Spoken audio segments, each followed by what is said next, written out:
Hi, എൻ്റെ പേര് ഷനീബ് എന്നാണ്. ഞാൻ ഇവിടെ മാൾട്ടയിൽ സ്റ്റുഡൻ്റാണ്. ഞാൻ വന്നിട്ട് ഇപ്പോൾ 8 മാസമായി. അപ്പോൾ ഇങ്ങോട്ട് പല ആൾക്കാരും എൻ്റെ ഇൻസ്റ്റത്തെ ഓരോരോ റീൽസ് കണ്ട് ചോദിക്കുന്നുണ്ട്, എങ്ങനെയാണ് ഇവിടെ എത്തിപ്പെട്ടത്, ഏത് വിസയിലാണ്, ഏതാണ് കോഴ്സ്, ഏതാണ് ഏജൻസി, ഏതാണ് കോളേജ് എന്നൊക്കെ ചോദിക്കാറുണ്ട്. അപ്പോൾ ഞാൻ വിചാരിച്ചു എല്ലാവർക്കും റിപ്ലൈ കൊടുക്കുക നല്ലത്, എന്തുകൊണ്ടും ഒരു വീഡിയോ ഇടുന്നതാവുന്നുള്ളത്. അപ്പോൾ ഞാൻ റീൽസിൽ ഇത് തികയാത്തതുകൊണ്ടാണ് ഈ ഒരു വീഡിയോ യൂട്യൂബിലോട്ട് മാറ്റുന്നത്. കുറച്ച് ലോങ് ആയിരിക്കും വീഡിയോ, അതുകൊണ്ടാണ് ഇങ്ങനെ ഇടുന്നത്. അപ്പോൾ നിങ്ങൾ മാൾട്ട ചൂസ് ചെയ്യുന്നതിന് മുമ്പ് മാൾട്ടനെ കുറിച്ച് ജസ്റ്റ് ചെറുതായിട്ടൊന്ന് അറിഞ്ഞിരിക്കണം. കാരണം മാൾട്ട ഒരു ഐലൻഡാണ്, ചെറിയൊരു ദ്വീപാണ്, പിന്നെ യൂറോപ്യൻ കൺട്രിയാണ്, ഷെങ്കനിൽ പെട്ടതാണ്, ഷെങ്കൻ കൺട്രീസിൽ പെട്ടതാണ്, 29-30 ഷെങ്കൻ കൺട്രീസിൻ്റെ പെട്ടതാണ്. പിന്നെ ഇംഗ്ലീഷ് സ്പീക്കിംഗ് കൺട്രിയാണ്. അഫോർഡബിൾ ആണ് ഇവിടുത്തെ ഫീസും കാര്യങ്ങളും, അതുപോലെ ലിവിങ് എക്സ്പെൻസും കുറവാണ്, അതുപോലെ സാലറിയും കുറവായിരിക്കുമല്ലോ. ഇത്രയാണ് മാൾട്ടനെ കുറിച്ചുള്ള ബേസിക് കാര്യങ്ങൾ. ബാക്കി കൂടുതൽ അറിയണമെന്നുണ്ടെങ്കിൽ ഗൂഗിളിൽ നോക്കണം നല്ലത്. എൻ്റെ അറിവിൽ ഇത്രയേ ഉള്ളൂ കാര്യങ്ങൾ. ഓക്കെ, പിന്നെ ബാക്കിയുള്ള ചോദിക്കുന്ന ഒരു കാര്യമാണ് എങ്ങനെ ഇവിടെ എത്തിപ്പെടാം. അപ്പോൾ ഒരു ഇൻ്റർനാഷണൽ സ്റ്റുഡൻ്റ് ആയതുകൊണ്ട് നമുക്ക് എന്തായാലും ഒരു ഏജൻസി ഇല്ലാണ്ട് ഇവിടെ വരാൻ പറ്റില്ല. അപ്പോൾ ഏത് ഏജൻസി ചൂസ് ചെയ്യാം എന്നുള്ളത് നിങ്ങളുടെ ഇഷ്ടമാണ്. നിങ്ങൾക്ക് ഏതാണോ ഓക്കെ ആയിട്ട് തോന്നുന്നത് അവരെ ചൂസ് ചെയ്യാം. പക്ഷേ ഏതൊരു ഏജൻസി ചൂസ് ചെയ്യുന്നതിന് മുമ്പും 1, 2, 3 അല്ലെങ്കിൽ 5, 10 ഏജൻസികൾ, നാട്ടിൽ ഒരുപാട് ഏജൻസീസ് ഉണ്ട്. അതിലെല്ലാവരും ഫേക്കാന്നല്ല പറയുന്നത്, ഫേക്കായുള്ളവരുണ്ട്. ഓക്കെ, ഫേക്ക് മീൻസ് വിസ അടിക്കാത്തവർ അല്ലെങ്കിൽ അങ്ങനെ പറ്റിക്കുന്നവരല്ല, പക്ഷേ കൂടുതൽ കമ്മീഷൻ, ഓരോ കാര്യങ്ങളും കൂടുതൽ കമ്മീഷൻ അടിച്ച് ഞാൻ ലാസ്റ്റ് വീഡിയോൻ്റെ ഒരു മിഡ് ആകുമ്പോൾ പറഞ്ഞുതരാം. ഓക്കെ, ഒരു മിഡിലൊക്കെ ആകുമ്പോൾ ഞാൻ പറഞ്ഞുതരാം. ഒരുപാട് പൈസ അങ്ങനെ ഇങ്ങനെ പറ്റിക്കുന്നവരൊക്കെ ഉണ്ട്. അപ്പോൾ ഏതൊരു ഏജൻസി ചൂസ് ചെയ്യുമ്പോഴും നമ്മൾ 1, 2 അല്ലെങ്കിൽ 5, 10 ഏജൻസിനെ കമ്പയർ ചെയ്തിട്ട് വേണം ഒരു ഏജൻസി ചൂസ് ചെയ്യാൻ. അല്ലാന്നുണ്ടെങ്കിൽ വെൽ എക്സ്പീരിയൻസ് ആയിട്ടുള്ള ഒരുപാട് സ്റ്റുഡൻസിനെ കൊണ്ടുവന്ന ഒരുപാട് ഏജൻസീസ് ഉണ്ട്. ഒരു ഇൻടേക്കിൽ തന്നെ 30-50 കുട്ടികളെ കൊണ്ടുവരുന്നവരുണ്ട്. അവർക്കൊക്കെ മാൾട്ടയെ കുറിച്ച് നല്ല അറിവുണ്ടാവും. ഈ വേറെ ഏജൻസീൻ്റെ പ്രത്യേകത എന്ന് വെച്ചാൽ ചിലവർ 1, 2 കുട്ടികളുണ്ടാവുള്ളൂ, അവർ എല്ലാ കൺട്രീസിലോട്ടും കൊണ്ടുവരുന്നതായിരിക്കും. അങ്ങനെ കൊണ്ടുവരുന്നവരാകുമ്പോൾ ഇവർക്ക് ഇവിടെ നടക്കുന്ന അപ്ഡേഷൻസ് ഒന്നും അറിയാൻ പറ്റില്ല. പല ചേഞ്ചസും പല കോഴ്സിലും വരാറുണ്ട്. അതൊന്നും അറിയാതെ വിസയ്ക്ക് വേണ്ടി അപ്ലൈ ചെയ്ത് കഴിഞ്ഞാൽ എന്തായാലും റിജക്ഷൻ കിട്ടും. അങ്ങനെ ഒരിട്ടം റിജക്ഷൻ കിട്ടിയ ഒരാളാണ് ഞാനും. ഞാൻ ഫസ്റ്റ് വെച്ച് എനിക്ക് റിജക്ഷൻ കിട്ടി. രണ്ടാമത്തത് ഞാൻ ഏജൻസി മാറ്റിയിട്ടാണ്, കുറച്ചും കൂടി അപ്ഡേറ്റ് ആയിട്ടുള്ള ഏജൻസി വെച്ചിട്ടാണ് എനിക്ക് ഇങ്ങോട്ട് കയറി വരാൻ പറ്റിയത്. നിങ്ങൾ ഈ ചാനലിലെ വീഡിയോസ് ആദ്യമായിട്ടാണ് കാണുന്നെങ്കിൽ സബ്സ്ക്രൈബ് ചെയ്ത് വെച്ചോളൂ. കാരണം ഞാൻ ഒരുപാട് വീഡിയോസിന് മാൾട്ടനെ കുറിച്ചും മാൾട്ടേൻ്റെ അപ്ഡേഷൻസും അറിയിക്കുന്നതാണ്. അപ്പോൾ എന്തെങ്കിലും ഡൗട്ട് ഉണ്ടെങ്കിൽ കമൻറ്റ് സെക്ഷൻ അറിയിച്ചാൽ മതി, ഞാൻ ആദ്യമായിട്ട് ബന്ധപ്പെട്ട് വീഡിയോസ് ചെയ്യാം. പിന്നുള്ള കാര്യം വെച്ചാൽ ഇവിടെ വന്ന ആൾക്കാരുമായിട്ട് കമ്മ്യൂണിക്കേറ്റ് ചെയ്തിട്ട് അവർ ഏത് ഏജൻസിയാണ് വന്നത്, അവർക്ക് അത് അവർ ഓക്കെ പറയുകയാണെങ്കിൽ, അവരുടെ സർവീസൊക്കെ ഓക്കെ പറയുമെങ്കിൽ അവർ ആ ഒരു ഏജൻസിയായിട്ട് നിങ്ങൾ കണക്ട് ചെയ്തിട്ട് വരാം. ഇപ്പം എന്നോട് ചോദിക്കുകയാണെങ്കിൽ എനിക്ക് ഇന്ന ഏജൻസി പറഞ്ഞ് നിങ്ങളെ പ്രഷർ ചെയ്യാൻ ഒരു താല്പര്യമില്ല. പക്ഷേ ഞാൻ വന്ന ഒരു ഏജൻസി എനിക്ക് ഇപ്പോഴും ബെറ്ററായിട്ട്, ഞാൻ ഏതൊരു കുട്ടിയാണെന്ന് ഞാൻ സജസ്റ്റ് ചെയ്യുന്ന അവരെയാണ്. അവരുടെ ഡീറ്റെയിൽസ് ഞാൻ നിങ്ങൾക്ക് തരാം. ഈ വീഡിയോയുടെ ലാസ്റ്റ് അല്ലെങ്കിൽ ബയോയിലായിട്ട് ഞാൻ ഇട്ട് തരാം. ഓക്കെ, നിങ്ങൾക്ക് കോൺടാക്ട് ചെയ്യാം. എൻ്റെ പേര് പറഞ്ഞിട്ടോ നിങ്ങൾക്ക്, അല്ലെങ്കിൽ ഡയറക്റ്റ് കോൺടാക്ട് ചെയ്താൽ മതി. ഇന്നാൾ തന്ന നമ്പർ കൊണ്ട് കോൺടാക്ട് ചെയ്താൽ മതി, അല്ലെങ്കിൽ യൂട്യൂബിൽ നിന്ന് കണ്ടാന്ന് പറഞ്ഞാലും മതി, നിങ്ങളുടെ ഇഷ്ടം. വരാനുള്ള കുറച്ച് ബേസിക് കാര്യങ്ങൾ പറഞ്ഞുതരാം. ഒന്ന്, നിങ്ങൾ ഒരു +2 എങ്കിലും പഠിച്ച ഒരാളാവണം. +2 പാസ്സായ ഒരാളെ അത്രയും നല്ലത്. പല കോഴ്സും ഉണ്ട്, MBA, ഡിഗ്രി കാര്യങ്ങളൊക്കെ ഉണ്ട്. അതൊക്കെ അങ്ങനെ പോകും. ഞാനൊരു ബേസിക് ആയിട്ടുള്ള പറയുന്നത്. അപ്പം ഞാൻ എടുത്തൊരു കോഴ്സ് എന്ന് പറയുന്നത് എനിക്ക് +2 ലെവൽ, ഡിഗ്രി ലെവൽ വെച്ച് ചെയ്യാം. ഇവിടെ ലെവലിലാണ്, ലെവൽ 1 മുതൽ ലെവൽ 7 വരെ ഉണ്ട്. MQF ലെവൽ എന്നാണ് പറയുക. അത് ഓൾ യൂറോപ്പിലുണ്ടോ എന്ന് എനിക്കറിയാം, ഓൾ യൂറോപ്പിലുണ്ടെന്ന് തോന്നുന്നു. ഇവിടെ അങ്ങനെയാണ്. Level 1, level 2, level 3, level 4. ഞാൻ പഠിക്കുന്നത് ലെവൽ 5 ആണ്. ഞാൻ ഡിഗ്രി വെച്ച് ചെയ്യുന്നത്. PG ചെയ്യുന്നവർക്ക് ലെവൽ 7 കാര്യങ്ങളാണ്. അപ്പോൾ ഇവിടെ എല്ലാ കാര്യത്തിനും ലെവലാണ് ചോദിക്കുക. ഇപ്പോൾ ഞാൻ വർക്ക് ചെയ്യുന്ന കെയർ ഹോമിൽ ലെവൽ 3 ഉള്ള ആൾക്കാരുണ്ട്, ലെവൽ 5 ഉള്ള ആൾക്കാരുണ്ട്. ലെവൽ 5 ആണ് അവിടെ ഏറ്റവും ടോപ്പ്. നഴ്സുമാരൊക്കെ ലെവൽ 5 ആണ്. അപ്പോൾ എന്തുകൊണ്ടും എപ്പോൾ ചൂസ് ചെയ്യുമ്പോൾ കുറച്ച് ലെവൽ കൂടിയത് ലെവൽ 5 എടുത്താൽ അത്രയും നല്ലതാണ്. നമുക്ക് ഒരുപാട് സീനിയർ കെയറായിട്ട് വർക്ക് ചെയ്യാനും, ഇപ്പോൾ എൻ്റെ കോഴ്സിനെ വെച്ച് പറയുകയാണെങ്കിൽ നമുക്ക് കെയർമാരിന് സീനിയർ കെയറായി വർക്ക് ചെയ്യാനൊക്കെ ലെവൽ 5 ഉള്ളത് എപ്പോഴും നല്ലതാണ്. അപ്പോൾ നിങ്ങൾ എപ്പോൾ ചൂസ് ചെയ്യുമ്പോൾ ലെവൽ കൂടിയത് ചൂസ് ചെയ്യാൻ നോക്കും. അപ്പോൾ നിങ്ങളൊരു ഏജൻസി ചൂസ് ചെയ്തതിന് ശേഷം പിന്നെ നിങ്ങൾക്ക് ചൂസ് ചെയ്യാൻ നിങ്ങളുടെ കോഴ്സാണ്. അപ്പോൾ നിങ്ങൾ പഠിച്ചത് +2 അല്ലെങ്കിൽ ഡിഗ്രി പഠിച്ച ലെവലിൽ, കൊമേഴ്സ് ആണെങ്കിൽ കൊമേഴ്സുമായിട്ടുള്ള ഡിഗ്രി, BCom, BBA ഒക്കെ ചെയ്തതാണെങ്കിൽ MBA കാര്യങ്ങൾ ചെയ്യാം. അതല്ല സയൻസാണ് ചെയ്തതെങ്കിൽ നിങ്ങൾക്ക് നഴ്സിംഗ് കാര്യങ്ങളും ബ്രിഡ്ജിങ്ങും കാര്യങ്ങളും, നഴ്സിംഗ് സ്റ്റുഡൻ്റ് ആണ്, നഴ്സിംഗ് ഓൾറെഡി കഴിഞ്ഞവരാണെന്നുണ്ടെങ്കിൽ ബ്രിഡ്ജിങ്ങും കാര്യങ്ങളൊക്കെ എടുത്തുകൂടെ ചെയ്യാൻ പറ്റും. ഫീസും കാര്യങ്ങളൊക്കെ പല കോളേജിനും പല ഫീസാണ്. പക്ഷേ എല്ലാ ഏജൻസിൻ്റെ കീഴിലും ഒരേ ഫീസാണ് വരുന്നുള്ളൂ. പക്ഷേ ഇവരെങ്ങനെയാണ് നമ്മളെ, ഞാൻ പറഞ്ഞല്ലേ, പൈസ വാങ്ങി പറ്റിക്കൂല, പക്ഷെ നമ്മൾ അറിയാണ്ട് പൈസ വാങ്ങി പറ്റിക്കുന്നവരാണ്. കാരണം ഇവർ ഒരുപാട് കാര്യങ്ങളിൽ, ഇപ്പം ഞാൻ പറഞ്ഞ രജിസ്ട്രേഷൻ ഫീ 10,000 രൂപയാണ് മിക്ക എന്താ പറയുക ഏജൻസീസും വാങ്ങുന്നത്. 10,000 ആണ്. അതൊക്കെ അതെല്ലാവരും 10,000 വാങ്ങുന്നുണ്ട്. അതൊക്കെ അങ്ങനെ പോട്ടെ, അപ്പോൾ പിന്നെ എന്തും മാറ്റങ്ങളില്ല. അതിന് ശേഷം വരുന്ന പല കാര്യങ്ങളിലും ഇവർ 1,000, 10,000, 20,000 കയറ്റി വെച്ചിട്ടാണ് ഓരോ ഏജൻസീസും ഇവിടെ കുട്ടികളെ കൊണ്ടുവരുന്നത്. എനിക്ക് ഇന്നലെ വന്നൊരു മെസ്സേജിൽ കൊച്ചിയുള്ള ഒരു സ്റ്റുഡൻ്റാണ്, കൊച്ചിയുള്ളൊരു കുട്ടിയാണ്, ഇങ്ങോട്ട് വരാൻ വേണ്ടിയിട്ട് ഓൾറെഡി ഒരു ഏജൻസിയായിട്ട് ബന്ധപ്പെട്ടപ്പോൾ ഞാൻ ജസ്റ്റ് അവളോട് ചോദിച്ചു, അത് അവരയച്ചെന്ന ഡീറ്റെയിൽസ് ഒന്നും അയച്ചു ചോദിച്ചപ്പോൾ എനിക്ക് അയച്ചു തന്നവള്. ഞാൻ അത് വായിച്ച് ഞാൻ കിളി വാറി ഒന്ന് പോയി. കാരണം ഒരു എക്സ്പീരിയൻസ് സർട്ടിഫിക്കറ്റ് ഉണ്ടാക്കാൻ വേണ്ടിയിട്ട് അവർ കൊടുത്തത് 16,500 രൂപയാണ്. അപ്പോൾ ഏജൻസിക്കാർ പറയുന്നത് എക്സ്പീരിയൻസ് സർട്ടിഫിക്കറ്റ് ഉണ്ടെങ്കിൽ പെട്ടെന്ന് വിസ കിട്ടും എന്നൊക്കെയാണ്. എക്സ്പീരിയൻസ് സർട്ടിഫിക്കറ്റ് കൊണ്ട് ഒരു കാര്യമില്ല. ഉണ്ടാക്കുന്നത് ഫേക്ക് ആവും, ചിലപ്പോൾ ഓൾറെഡി വർക്ക് ചെയ്തോടത്ത് വാങ്ങുന്നതാവും. ഈ ഫേക്ക് ഉണ്ടാക്കുന്നത് അവർ നല്ല പൈസ പൊട്ടിച്ചിട്ടാണ്. നമ്മളിത് കേൾക്കുമ്പോൾ എക്സ്പീരിയൻസ് സർട്ടിഫിക്കറ്റ് ആണല്ലോ വലിയ സംഭവം എന്ന് വിചാരിക്കും. അത് ഏത് ഡിസൈനറെ കൊണ്ടുപോയിട്ട് ജസ്റ്റ് ഒന്ന് കൊണ്ടുപോയി ഒരു ഇലക്ട്രോണിക്സിൽ വെച്ചിട്ട് ചെയ്യുന്നതാണ്. അത് പോട്ടെ, അത് നമുക്ക് എന്താ അറിയണ്ട. അപ്പോൾ അങ്ങനെയും പൈസ വാങ്ങുന്നവരുണ്ട്, അതൊക്കെ അത് അങ്ങനെ പോട്ടെ. അതിന് ശേഷം പിന്നെ ഇവർ വാങ്ങുന്ന പൈസ എന്ന് പറഞ്ഞാൽ സ്റ്റുഡൻസിൻ്റെ അക്കോമഡേഷൻ എന്ന് പറഞ്ഞിട്ടാണ് ഇവർ വാങ്ങുന്നത്. ഇവർ ഹോട്ടൽ ബുക്കിംഗ് ആണ് മിക്ക ആൾക്കാരും വെച്ച് കൊടുക്കുന്നത്. ഹോട്ടൽ ബുക്കിംഗ് വെച്ച് കൊടുത്താൽ 100 അല്ല 110% ഉറപ്പാണ് റിജക്ഷനാണ്. കാരണം വിസയ്ക്ക് വെക്കുമ്പോൾ നമ്മൾ ഇവിടെ വന്നിട്ട് അവിടെ സ്റ്റേ ചെയ്യുന്നുള്ള ചോദിക്കുമ്പോൾ ഹോട്ടൽ ബുക്കിംഗ് ആണ് വെച്ചെങ്കിൽ 100 അല്ല 110% ഉറപ്പാണ് വിസ റിജക്ഷൻ കിട്ടും. എൻ്റെത് ഫസ്റ്റ് വെച്ചത് ഹോട്ടൽ ബുക്കിംഗ് ആയിരുന്നു, വിസ റിജക്ഷൻ കിട്ടി. പിന്നീടുള്ള ഓപ്ഷൻ എന്ന് വെച്ചാൽ നമ്മൾ ഹൗസിംഗ് അതോറിറ്റി റെൻ്റൽ എഗ്രിമെൻറ്റ് വെക്കാനാണ്. അത് കുറച്ച് എക്സ്പെൻസീവ് ആണ്. ഈ ഹോട്ടൽ ബുക്കിങ്ങിന് പല ഏജൻസികളും 10,000 15,000 വെച്ച് വാങ്ങുന്നുണ്ട്. അത് ഫ്രീ ഓഫ് കോസ്റ്റിൽ booking.com കയറി കഴിഞ്ഞാൽ ഫ്രീ ഓഫ് കോസ്റ്റിൽ എന്താ പറയുക, ഒരു ഹോട്ടൽ ബുക്ക് ചെയ്താവുന്നതേ ഉള്ളൂ. അവരത് ചെയ്യുന്നുള്ളൂ. അവർ പൈസ ഒന്നും കൊടുത്തിട്ടല്ല, ഫ്രീ ആയിട്ടാണ് ചെയ്യുന്നത്. പേ ഫ്രം ദ ഹോട്ടലിന് ഓപ്ഷൻ ഉണ്ട്. അതായത് നമ്മളിവിടെ ഹോട്ടലിൽ എത്തിക്കാൻ നമ്മൾ പേ ചെയ്യുമെന്നാണ് പറയുന്നത്.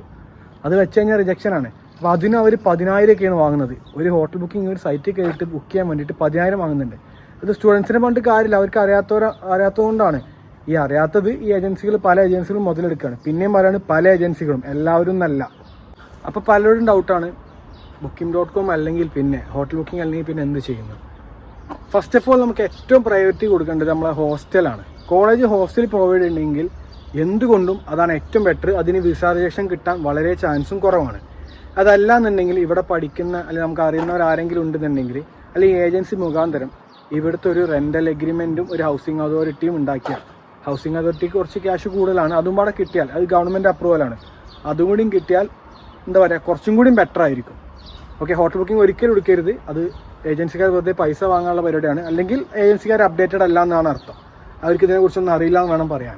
അങ്ങനെ നിങ്ങൾ ഏജൻസി ചൂസ് ചെയ്ത് എല്ലാ കാര്യങ്ങളും ചെയ്ത്, ഞാനിത് അങ്ങോട്ടും ഇങ്ങോട്ടൊക്കെ മാറി മാറി പറയുന്നുണ്ടാവും, മിക്സ് ചെയ്തിട്ടാണ് പറയുന്നത്. അതിൻ്റെ ഒരു എന്താ പറയുക അസെൻഡിങ് ഓർഡറിലല്ല അത് പോകുന്നത്. പക്ഷെ എന്നാൽ ഞാൻ മാക്സിമം പറയാൻ നോക്കാം. അപ്പോൾ കോളേജുമായിട്ട് ബന്ധപ്പെട്ട് കോളേജിലോട്ട് കാര്യങ്ങളൊക്കെ അയച്ചു കൊടുത്ത് നമ്മളെല്ലാ ഡീറ്റെയിൽസും അവർ നോക്കി. അതിന് മുമ്പ് നമ്മളെ 10th +2 വെച്ചിട്ടാണ് വരുന്നെങ്കിൽ 10th +2 നമ്മൾ അപ്പോസ്റ്റിൽ ചെയ്യണം. ഡൽഹിയിൽ അയച്ചിട്ട് അപ്പോസ്റ്റിൽ ചെയ്യാൻ പറ്റും. അതിന് നമ്മുടെ നാട്ടിലത്തെ ഒരു ചില ഏജൻസീസ് വാങ്ങുന്നത് 2,000 2,500, ചിലർ 700 വാങ്ങുന്നവരുണ്ട്, ചിലർ 1000 വാങ്ങുന്നവരുണ്ട്. ഒരു സർട്ടിഫിക്കറ്റ് വെച്ചിട്ട് 700 ചെയ്യാൻ പറ്റും, 1000 ചെയ്യാൻ പറ്റും, 2000 ചെയ്യാൻ പറ്റും. പക്ഷേ ഏറ്റവും വലിയ കോമഡി എന്ന് വെച്ചാൽ എല്ലാം ചെയ്യുന്നത് ഒരേ സംഭവമാണ്, ഒരേ അപ്പോസ്റ്റിലാണ്, ഒരേ സാധനങ്ങളാണ്. പക്ഷേ ഏജൻസിക്കാർ ഇങ്ങനെ പൈസ കൂട്ടുന്നതേ ഉള്ളൂ. ഓക്കെ, അങ്ങനെ നമ്മൾ ഇൻവിറ്റേഷൻ ലെറ്റർ, അക്സെപ്റ്റൻസ് കാര്യങ്ങളൊക്കെ കിട്ടിക്കഴിഞ്ഞാൽ നമുക്ക് കോളേജിലോട്ട് ഒരു അഡ്മിഷൻ ഫീ എന്ന് പറഞ്ഞിട്ട് ഒരു ഫീ അടക്കാനുണ്ട്, ഒരു 150 യൂറോ. ഇപ്പം ഞാൻ എൻ്റെ കോളേജിലെ കാര്യങ്ങളാണ് പറയുന്നത് കേട്ടോ, പല കോളേജിനും പല ഫീസാണ് കാര്യങ്ങളാണ്. ആ 150 യൂറോ അടച്ചതിന് ശേഷം നമുക്ക് നമ്മളെ പേപ്പർ വർക്കും കാര്യങ്ങളും സ്റ്റാർട്ട് ചെയ്യാൻ പറ്റും. ഈ 150 യൂറോ എന്നുള്ളത് അഡ്മിഷൻ അല്ലെങ്കിൽ അപ്ലിക്കേഷൻ ഫീ ആണ്. അത് റീഫണ്ടബിൾ അല്ല. ഫസ്റ്റ് ഓഫ് ഓൾ പറയട്ടെ, അത് റീഫണ്ടബിൾ അല്ല. ഓക്കെ, അത് കഴിഞ്ഞിട്ട് നമ്മൾ എല്ലാ കോഴ്സിൻ്റെ ഡീറ്റെയിൽസും ചോദിച്ച് മനസ്സിലാക്കി കഴിഞ്ഞിട്ട് നമ്മൾ ഫീസ് അടക്കാനുള്ള ഒരു സാധനമാണ് പിന്നെ ഉള്ളത്. ഫീസ് നമ്മൾ ചില കോളേജസ് ഹാഫ് പേയ്മെൻ്റ് ആണ്, ചില കോളേജ് ഫുൾ പേയ്മെൻ്റ് ആണ്. അതൊരു ഏജൻസിക്കാരനുസരിച്ചിട്ടാണ് ചെയ്യുന്നത്. ഫുള്ള് അടക്കുന്നവരാണ് കൂടുതലും. ഫുൾ അടച്ചാൽ ഏറ്റവും ബെറ്ററാണ്. അത് റീഫണ്ടബിൾ ആണ്. അതിനെന്തോ ഒരു ചെറിയ, നമുക്ക് ഇൻ കേസ് റിജക്ഷൻ കിട്ടിക്കഴിഞ്ഞാൽ അതിന് എന്തോ ഒരു ചെറിയ എമൗണ്ട് പിടിച്ചിട്ട് ബാക്കി റീഫണ്ടബിൾ ആണ്. ഓക്കെ, 150 യൂറോ എന്തോ പിടിച്ചിട്ട് ബാക്കി റീഫണ്ടബിൾ ആണ്. പിന്നെ കോളേജിനൊരു, ഇപ്പോൾ ഞാൻ പറഞ്ഞുതരാം, ഇപ്പോൾ ഞാൻ എടുക്കുന്ന ഒരു കോഴ്സ് എന്ന് പറഞ്ഞാൽ 7,000 യൂറോൻ്റെ ആണ്. 7,000 യൂറോ പ്ലസ് 500 രജിസ്ട്രേഷൻ ഫീസ്, അങ്ങനെ 7,500 യൂറോ. 7,500 യൂറോ എന്നാൽ ഒരു യൂറോ ഇപ്പം നാട്ടിൽ 95 രൂപ കണ്ടാണ്. അപ്പോൾ നിങ്ങൾക്ക് കാൽക്കുലേറ്റ് ചെയ്ത് അറിയാൻ പറ്റും. അതിലിപ്പോൾ ഇൻ കേസ് നിങ്ങൾക്ക് റിജക്ഷൻ കിട്ടിക്കഴിഞ്ഞാൽ 7,500 അവർ 150 യൂറോ പിടിച്ചിട്ട് ബാക്കിയുള്ള എമൗണ്ടാണ് എനിക്ക് റീഫണ്ട് തരിക. അങ്ങനെ പേപ്പർ വർക്ക് സ്റ്റാർട്ട് ചെയ്തിട്ട് നമ്മുടെ ഇൻകം ടാക്സ് അടച്ചത്, നമ്മളെ പാരൻസ് ഇൻകം ടാക്സ് അടച്ചത്, ബാങ്കിൻ്റെ സ്റ്റേറ്റ്മെൻറ്റ് കാര്യങ്ങൾ, ബാങ്കിൻ്റെ സ്റ്റേറ്റ്മെൻറ്റ് നമ്മൾ ഷോമനായിട്ട് കാണിക്കുന്നുണ്ട്, ഞാൻ പറഞ്ഞുതരാം. പിന്നെ MQRIC, അതായത് MQRIC എന്ന് പറയുന്ന സംഭവമാണ്. അത് നമ്മൾ പഠിച്ച ലെവലും ഇവിടുത്തെ ലെവലും ഒരേ എഡ്യൂക്കേഷൻ ലെവലാണെന്നുള്ള ഒരു സർട്ടിഫിക്കറ്റാണ്. അതാണെന്ന് എൻ്റെ അറിവ് കേട്ടോ. ഓക്കെ, അപ്പോൾ അതിന് 15 to 50 യൂറോ എന്നാണ് എല്ലാ ഏജൻസിക്കാരും, മിക്ക ഏജൻസിക്കാരും, ഞാൻ പറഞ്ഞില്ല എല്ലാവരും എന്നല്ല, മിക്ക ഏജൻസിക്കാരും പറയുന്നത് 15 to 50 യൂറോ എന്നാണ്. പക്ഷേ അതിനാകെ വരുന്നത് 1,400 രൂപ. ഓക്കെ, 15 യൂറോ ഉള്ളൂ. പക്ഷേ ഇവർ കൊടുക്കുന്നത് 15 to 50 യൂറോ എന്നാണ്. അത് ഇവരുടെ തോന്നിയ പോലെ ഇവർ പൈസ വാങ്ങും. ചിലർ 1000 വാങ്ങും, ചിലർ 1500 വാങ്ങും, ചിലർ 5000 വരെ വാങ്ങാം എന്നാണുള്ളത് അവരുടെ ഒരു ഇത്. പിന്നെ അതിന് ശേഷം നമുക്ക് ഇൻഷുറൻസ് എടുക്കണം, ഡെമ്മി ടിക്കറ്റും കാര്യങ്ങളൊക്കെ എടുക്കണം. ഓക്കെ, അതിന് മുമ്പ് ഞാൻ ബാങ്ക് സ്റ്റേറ്റ്മെൻറ്റ് കാര്യങ്ങൾ പറഞ്ഞുതരാം, ബാങ്ക് കവർ ലെറ്ററും കാര്യങ്ങൾ എടുക്കേണ്ട കാര്യങ്ങൾ പറഞ്ഞുതരാം. അപ്പോൾ ഷോ മണി ആയിട്ട് കാണിക്കേണ്ട ക്യാഷ് നമ്മളെപ്പോഴും കുറച്ച് കൂടുതൽ ഇടാൻ ശ്രദ്ധിക്കുക. അപ്പം ഞാൻ എൻ്റെ കോഴ്സിൻ്റെ ഫീ പറയുന്നത് 7000 euro ആണ്. അതായത് നാട്ടിൽ 7 ലക്ഷം കൂട്ടിക്കോ, അപ്രോക്സിമേറ്റ് 7 ലക്ഷം, 6 സംതിങ് വരുള്ളൂ, 7 ലക്ഷം കൂട്ടിക്കോ. അപ്പോൾ നമ്മളിവിടെ ഒരു കൊല്ലത്തെ കോഴ്സിന് വരുമ്പോൾ ഒരു കൊല്ലത്തിന് നമുക്കൊരു ഇത്ര എമൗണ്ട് വെച്ചിട്ട് ഇത്ര യൂറോ ഇൻറ്റു 365 ഡേയ്സിലുള്ള കാൽക്കുലേറ്റ് ചെയ്തിട്ടാണ് എമൗണ്ട്. അപ്പോൾ എനിക്ക് വന്നത് തോന്നുന്നു എനിക്കൊരു 12 ലക്ഷത്തിൻ്റെ അടുത്തായിരുന്നു എൻ്റെ ഷോ മണി. ഷോ മണി എന്ന് പറഞ്ഞു കഴിഞ്ഞാൽ UK പോലെ കാനഡയെ പോലെ നമ്മുടെ അക്കൗണ്ടിൽ ഇട്ട് വെക്കേണ്ട ആവശ്യമില്ല. ജസ്റ്റ് ഒരു VFSൻ്റെ ഒരു എൻക്വയറി കഴിഞ്ഞാൽ നമുക്ക് റീഫണ്ടബിൾ ആണ്, മീൻസ് നമുക്കത് തിരിച്ചെടുക്കാൻ പറ്റും. ഓക്കെ, അപ്പോൾ നമ്മൾ എപ്പോഴും കുറച്ച് ക്യാഷ് കൂടുതലിടണം. അത് നമ്മൾ ഷോ മണി ആണെങ്കിൽ എവിടെ നേരൊക്കെ റോൾ ചെയ്തിട്ട്, അല്ലെങ്കിൽ ഏജൻസിക്കാരനെ മിക്ക ഏജൻസിക്കാരെ അത് ഒപ്പിച്ച് കൊടുക്കുന്നുണ്ട്, അതിൻ്റെ പേരിൽ കുറച്ച് കൂടുതൽ ക്യാഷ് വാങ്ങുന്നുണ്ട്.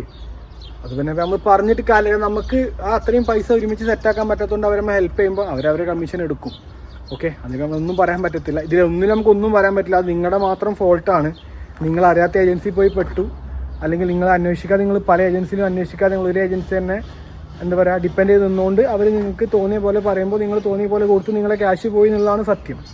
ഓക്കെ, അപ്പോൾ ഏജൻസിക്കാർ നിങ്ങൾക്ക് ഷോ മണി സെറ്റ് ചെയ്ത് തരും. അതിന് അവരെന്തോ കമ്മീഷനൊക്കെ ഈടാക്കിയിട്ടാണ് ചെയ്യുന്നത്, അല്ലെങ്കിൽ എവിടുന്നോ മീൻസ് ഈ പലിശ കൊടുക്കുന്ന ടീംസിനൊക്കെ എടുക്കുന്നത്. എനിക്കതിനെ കുറിച്ച് കൂടുതൽ അറിയാം, കാരണം ഞാൻ അങ്ങനെ വന്ന ആളല്ല. ഞാൻ സ്വന്തമായിട്ട് ഉണ്ടായിരുന്ന ക്യാഷും പിന്നെ അവിടെ നിന്ന് കുറച്ച് ഫ്രണ്ട്സിൻ്റെ കയ്യിൽ കടം വാങ്ങിയിട്ടാണ് ഞാൻ അങ്ങനെ കൊടുത്തിട്ടാണ് ഞാൻ ഇങ്ങോട്ട് പോകുന്നത്. ഫാമിലിയിലൊക്കെ വാങ്ങിയിട്ടാണ് ഞാൻ കൊടുത്തിട്ടാണ് ഷോ മണി സെറ്റ് ചെയ്ത് പോകുന്നത്. ഷോ മണി ഞാൻ വന്നപ്പെട്ടത് 20 ലക്ഷമാണ്.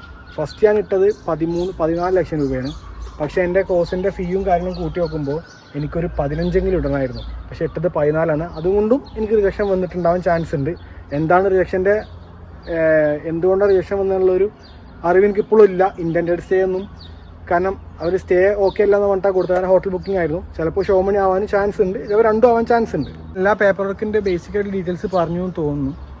നമ്മുടെ എല്ലാ പേപ്പർ വർക്കും, ഇൻകം ടാക്സ്, MQRIC, പിന്നെ നമ്മുടെ CV, നമ്മുടെ എല്ലാ കാര്യങ്ങളും അത് ആ ഏജൻസിക്കാർ ചെയ്തു തരും. അത് കഴിഞ്ഞ ശേഷം ഷോ മണി കാര്യങ്ങളും, ബാങ്ക് കവർ ലെറ്റർ, പിന്നെ സ്റ്റേറ്റ്മെൻറ്റ് എടുക്കണം. 6 മാസത്തെ സ്റ്റേറ്റ്മെൻറ്റ് എടുക്കണം.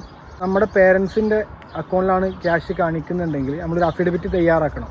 അതായത് ഇത്ര പൈസ എൻ്റെ മകൻ്റെ പേരിലാണ് എൻ്റെ അക്കൗണ്ട് കിടക്കുന്നതെന്നുള്ളതും അത് അവൻ്റെ സ്റ്റഡീസിന് വേണ്ടി മാറ്റി വെച്ചാലുള്ള ഒരു സ്റ്റേറ്റ്മെൻറ്റും കാര്യങ്ങളും നമ്മൾ നോട്ടറി വക്കീലിനെ കൊണ്ട് നോട്ട് ചെയ്തിട്ട് വേണം എടുക്കാൻ. അതൊക്കെ അവർ ഏജൻസിക്കാർ പറഞ്ഞു തരും. ഞാൻ അത് അപ്ഡേറ്റഡ് ആണ് എനിക്ക് അറിയാൻ പാടില്ല. ഞാനൊരു വർഷം മുമ്പത്തെ കാര്യങ്ങൾ, മീൻസ് ഒരു 6 മാസം മുമ്പുള്ള, അല്ലെങ്കിൽ ഞാൻ 6 മാസം ലാസ്റ്റ് ഒരു സ്റ്റുഡൻറ്റിനെ കൊടുത്തപ്പോഴുള്ള കാര്യങ്ങളാണ് ചോദിക്കുന്നത്. അതിന് ശേഷം ഞാൻ സ്റ്റുഡൻസിനെ ഏജൻസിക്കാർക്ക് അയച്ചു കൊടുക്കാറും കോൺടാക്ട് ചെയ്ത് കൊടുക്കാറൊക്കെ ഉണ്ട്. പക്ഷേ ഞാൻ അതിൻ്റെ ബേസിക് ആയിട്ടുള്ള കാര്യങ്ങൾ മാത്രമേ എനിക്കറിയുള്ളൂ, ഞാൻ അപ്ഡേറ്റഡ് അല്ല. അപ്പോൾ നിങ്ങൾ ഏജൻസി ആയിട്ട് നോക്കിയിട്ട് അത് അപ്ഡേറ്റ് ചെയ്യണം. ഓക്കെ, അപ്പോൾ എല്ലാം കഴിഞ്ഞ ശേഷം നമുക്ക് കോളേജിൻ്റെ ഭാഗത്തു നിന്ന് അല്ലെങ്കിൽ നമ്മുടെ ഏജൻസിൻ്റെ ഭാഗത്തു നിന്ന് ഒരു 150 യൂറോ കൂടി കൊടുക്കണം. ഒരു VFS CUV VFS കൊച്ചിയിലാണുള്ളത്. കേരളത്തിൽ ഞാൻ കൊച്ചിയിലായിരുന്നു പോയത്. കൊച്ചിയിൽ പോയി കഴിഞ്ഞാൽ നമുക്ക് VFSന് ഡേറ്റ് എടുത്തരും. അവിടെയാണ് നമ്മുടെ എല്ലാ ഡീറ്റെയിൽസും, എല്ലാ ഒറിജിനൽ ഡോക്യുമെൻറ്റ്സും നമ്മൾ സബ്മിറ്റ് ചെയ്യേണ്ടത്. ഒറിജിനൽ അല്ല, എല്ലാ ഡോക്യുമെൻറ്റ്സിനും കോപ്പീസ്, 10th +2 പിന്നെ പാസ്പോർട്ട്, എല്ലാം പാസ്പോർട്ട് ഒറിജിനൽ വെക്കണം. എല്ലാത്തിൻ്റെയും കോപ്പിയും കാര്യങ്ങളും ഒക്കെ ഏജൻസിക്കാർ പറഞ്ഞുതരും. ഞാൻ അത്ര അപ്ഡേറ്റഡ് അല്ല, ഏതൊക്കെ പേപ്പറാണെന്ന് എനിക്കിപ്പോഴും അറിയില്ല. ഞാൻ അന്നത്തെ കാര്യത്താണ് പറയുന്നത്.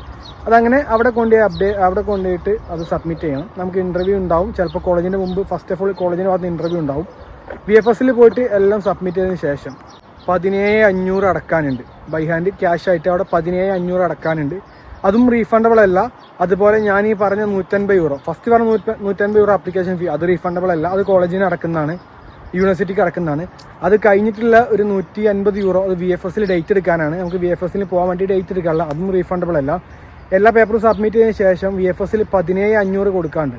നമ്മളെ പാസ്പോർട്ട് കൊറിയർ വഴി ഇവിടെ എത്തിയിട്ട് ഇവിടുന്ന് എംബസി നോക്കി അതിനുള്ള കൊറിയർ ചാർജും കാര്യങ്ങളൊക്കെ ആയിട്ട് ഒരു 17,500 അവിടെ അടക്കാണ്ട്, അത് റീഫണ്ടബിൾ അല്ല.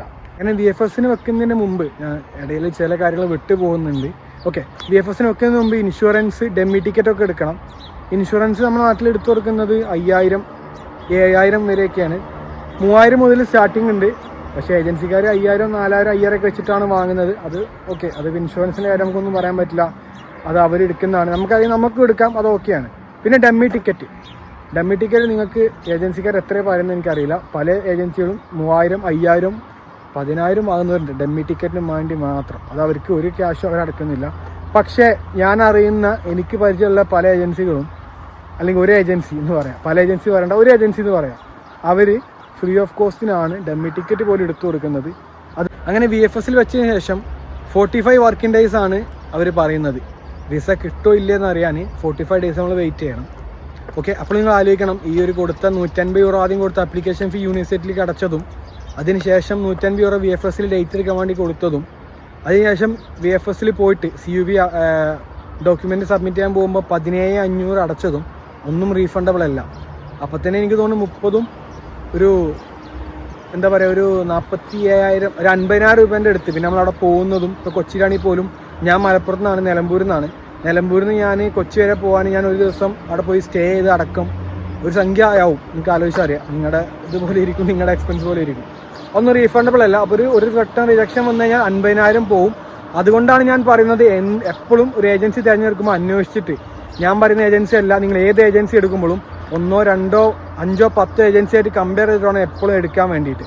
പിന്നെ ഇവർ വേറൊരു തട്ടിപ്പ് എന്ന് പറഞ്ഞാൽ, എല്ലാ ഏജൻസി അല്ല, ഞാൻ പിന്നെയും പറയാണ്, ഒരു ഏജൻസിക്കാർ എനിക്ക് മെസ്സേജ് അയച്ചിട്ട് ബ്രോ ഇങ്ങനെ പറയില്ല അങ്ങനെ പറയെന്ന് പറയരുത്. അപ്പോൾ ഞാൻ നിങ്ങളോട് പറയട്ടെ, എല്ലാ ഏജൻസി അല്ല. ആഫ്റ്റർ വിസ എന്ന് പറഞ്ഞൊരു സംഭവമുണ്ട്. അതായത് വിസ കിട്ടിക്കഴിഞ്ഞാൽ, ഈ 45 ദിവസം നമ്മൾ ടെൻഷൻ അടിച്ച് വെയിറ്റ് ചെയ്ത് വിസ കിട്ടിക്കഴിഞ്ഞാൽ ചിലപ്പോൾ നമ്മോട് ചോദിക്കും എങ്ങോട്ട് അയക്കണമെന്ന് ചോദിക്കുമ്പോൾ ചിലപ്പോൾ ഏജൻസിക്കാർ വരും പാസ്പോർട്ട് നമ്മുടെ ഏജൻസിയിലോട്ട് വിട്ടാൽ മതി എന്ന് പറയുന്നവരുണ്ട്. VFS പോയിട്ട്, ഞാനൊക്കെ എൻ്റെ കോഴിക്കോടാണ് എനിക്ക് നിയറസ്റ്റ് ആയിട്ടുള്ള, അവിടേക്കാണ് ബ്ലൂ ഡേർട്ട് വഴി വന്നത്. അങ്ങനെ നമ്മളെ വിസ അടിച്ചതോ അല്ലെങ്കിൽ റിജക്റ്റ് ആയ പാസ്പോർട്ട് വന്ന്, ഓക്കെ റിജക്ഷനെ കുറിച്ച് പറയണ്ട, വിസ അടിച്ച് കഴിഞ്ഞാൽ ഇവർക്ക് ഒരു ആഫ്റ്റർ വിസ എന്ന് പറഞ്ഞ സംഭവമുണ്ട്. അത് ഞാൻ ഇന്നലെ ഒരു സ്റ്റുഡൻറ്റ് എനിക്ക് അയച്ചെന്ന് പറഞ്ഞാൽ അതിന് ഏറ്റവും താഴത്ത് കണ്ട് ആഫ്റ്റർ വിസ എന്ന് പറഞ്ഞിട്ട് 30,000 അവരോട് പറഞ്ഞത്.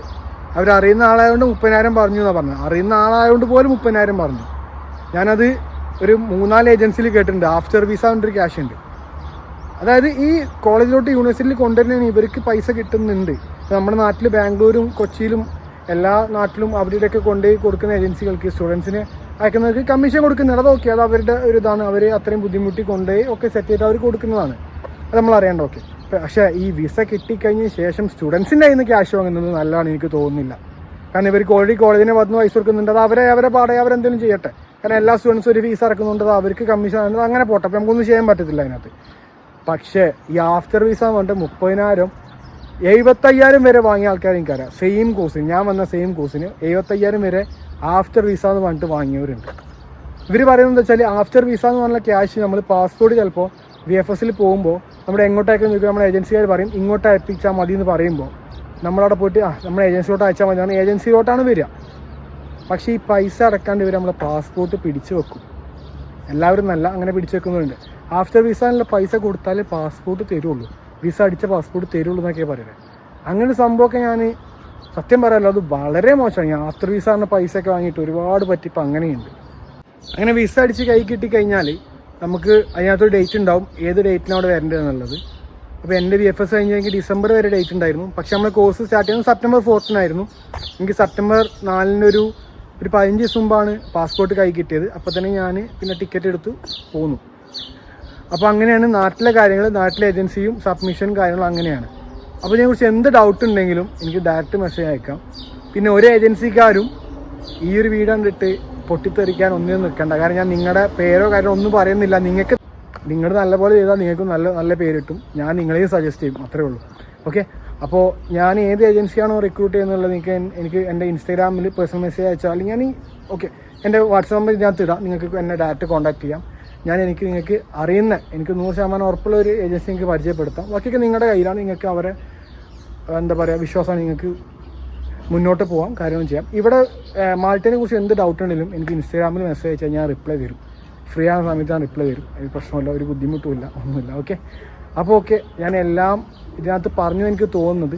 ഇനി പറയാത്ത വല്ല കാര്യങ്ങളുണ്ടെങ്കിൽ ഞാൻ അടുത്ത വീഡിയോ അല്ലെങ്കിൽ വല്ല റീലായിട്ട് ചെയ്യുന്നുണ്ട്. ഓക്കെ, അപ്പോൾ എൻ്റെ ഇൻസ്റ്റാഗ്രാമിൽ എപ്പോഴും ഒന്ന് ഫോളോ ചെയ്ത് വെച്ച് കഴിഞ്ഞാൽ ഞാൻ ഇവിടുന്ന് അപ്ഡേഷൻ നിങ്ങൾക്ക് കാണാൻ പറ്റും. ഓക്കെ, പിന്നെ ഇതിന് യൂട്യൂബിൽ ഇവിടെ സബ്സ്ക്രൈബും കാര്യങ്ങളും ചെയ്തിട്ട് വെക്കാം. Okay, thank you, by.